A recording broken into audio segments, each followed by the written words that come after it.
Thank you very much. And General Spellman, I want to thank you very much for coming to Iowa, doing that field hearing. That was very, very helpful, not only to the local stakeholders, but those of us that were able to take that information and present that back to the committee. So again, General, thank you so much for that.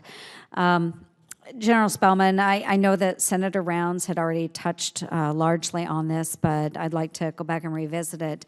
And just because our flood season isn't over yet, and as long as those levees are down, the farms, the businesses, the homes, everything, those communities will remain at risk.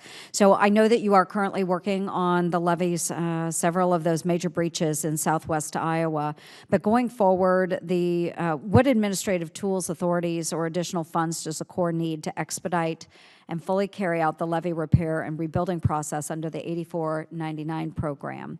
And just go a little bit further with that, be specific maybe to southwest Iowa as you could, sir, please. And then additionally, if we do need to provide additional authorities and flexibility, please let us know what that is. Yes, ma'am. So since the field hearing, just a couple of updates. At the field hearing, I mentioned to you there were 4 critical levee repairs that we needed to put in place, essentially to stop the bleeding, to help get some of that water off of the basin.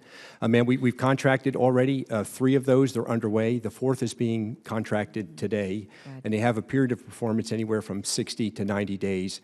What that'll allow us to do is get the water off of the floodplain, and then we can get into the detailed assessments on the other 110 breaches that we know we have to get out and repair. Ma'am, I don't have any restrictions to report to you from PL 8499. The only additional authority that I mentioned to Senator Rounds that would be helpful for the Corps is a study authority, and that is to do a comprehensive study on the lower basin so that we can add some technical rigor to concepts that people have been discussing for about 20 years. And I'm talking about flood easements, potentially some limited levee realignments, some storage basins, if you will. And then we can get public comment on those ideas and bring those back to the chief and Assistant Secretary James, and then eventually to Congress. Okay, I appreciate that very much. And if we were to do a study like that, what would an anticipated time frame of a study be, General? Well, ma'am, obviously we would want to expedite this. We've got to get some repairs on the levee breaches that I mentioned earlier, because obviously farmers got crops they have to get in the field. But before we rebuild that entire system the way it is today, we would want to expedite this study. We're not starting from ground zero. A lot of work has already been done on this particular topic, on this basin, that we could leverage to expedite. Okay, I appreciate that very much. As well, Secretary James, thank you again for all of the great work that you have been able to do in the last couple of years. Very, very impressive work has been done, especially in Iowa. Thank you for that. I've been told by various Corps officials that the main stem system has been operated with flood control as the #1 priority for the past 12 to 13 months. But during this particular event, a significant amount of water entered the Missouri and its tributaries below those reservoirs on the system, meaning that the role of the reservoirs was minimized in this latest event. Do you believe that making flood control the unquestioned #1 purpose of the system would decrease the likelihood and the severity of damage from most of our flood events? Senator, when I came here last year, I was known as the flood control guy, and I still believe in flood control. There's got to be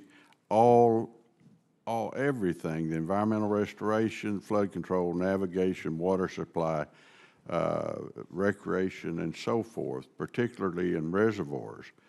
But if you don't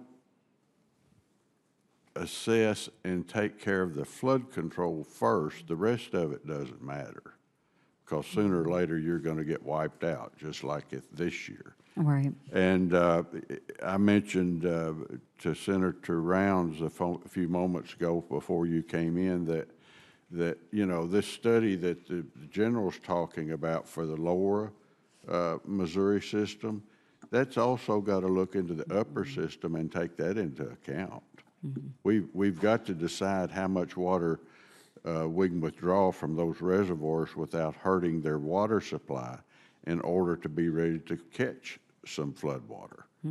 Now, I know this one came from down south, I get that, but I'll grant you, they all don't do that. Exactly. In large in part, what we've seen in the past is more of the water coming from up below, or excuse me, above those reservoir systems. Exactly. So I do appreciate it. And gentlemen, I appreciate the fact that you know how significant this is to the Midwest and what we've seen in my home state of Iowa. We see it now on the eastern side as well. But thank you for putting the attention into it, and I look forward to working with you on this issue.